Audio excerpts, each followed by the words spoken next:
All right, so just an update. Obviously, I'm not in my Silverado. I'm in my sister's Ford Flex, which is a very nice car, by the way. And this is not the all-wheel drive turbo limited version. This is, however, it's it's got leather. I'm sure you can see the seat next to me.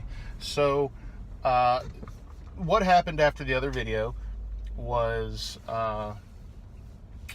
I looked at the cylinder heads with a friend of mine, and he discovered a crack in between the valves on cylinder 2, I think. So that head was just no good. So what we decided to do was, so he took those to a machine shop to have them looked at. He works at a shop, and so he has a machine shop he can go through, because we're heading into race season, and I was worried that I would be unable to get cylinder heads back in time or whatever. So that fortunately hasn't been an issue, but one of the heads was bad, so I bought a set of cylinder heads from a buddy of mine. 317 heads, once again. They're for a 6-liter to maintain compression ratios and all that. And these were actually low mileage heads. So my truck has 250,000 miles on it. The heads that I was getting from my buddy were 40,000 miles. Unfortunately, I kind of bought them sight unseen and kind of just trusted his word on it, that they were fine. And unfortunately, whoever pulled that motor was very rough with it and broke some bolts off in the head and everything. And one of them broke with enough room where you could actually grab it and work it out. Unfortunately, one or two others needed to be extracted, and so this, and also some of the bolt holes were kind of, for lack of a better term, boogered up, and so we were unable to use both heads. Basically, out of the 4 heads, we took 2, and you basically used 2 good ones. So it's not an ideal situation, but I just got the text message today. The heads are done. I should have everything else. I've got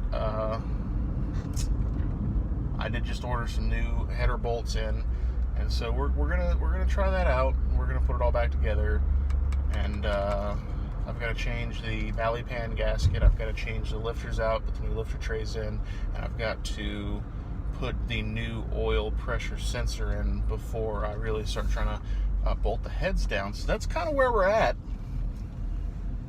and we're going to give that a try and see what happens. And we're going to put it together, and hopefully everything works fine. And so that's just kind of where we're at.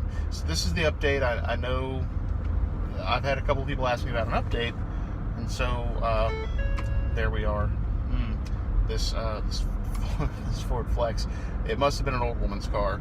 It's like a 2011. It's only got like 50,000 miles on it, but it's got this check speed and drive safely message anytime you hit 45 miles an hour, and the top speed is limited to 80. So it's linked to the My Key, and so I've just never experienced it before. It's a lot newer vehicle than I've ever owned myself. I helped my sister find this vehicle, and I encouraged her to get it because I really like the Ford Flexes. I like the way they looked, and the plus side is that they are actually just a pleasure to drive, just as much as I like the way they look. So that worked out. Maybe a future car I'll buy will be a turbo all-wheel drive limited. So we'll see. However, it will not replace the Vortec Max. I'm going to get the Vortec Max running, and then we're going to get that, get her back on the road and everything. We also have a camping trip coming up. We're going to be adding a buddy of ours, Cam. He just picked up a 96 Bronco, I believe. So it's gonna be a good camping trip. There's been some changes to some vehicles, so we're gonna go over that when we're out there, and hopefully hope he'll be in the Vortec Max. I'll update you soon.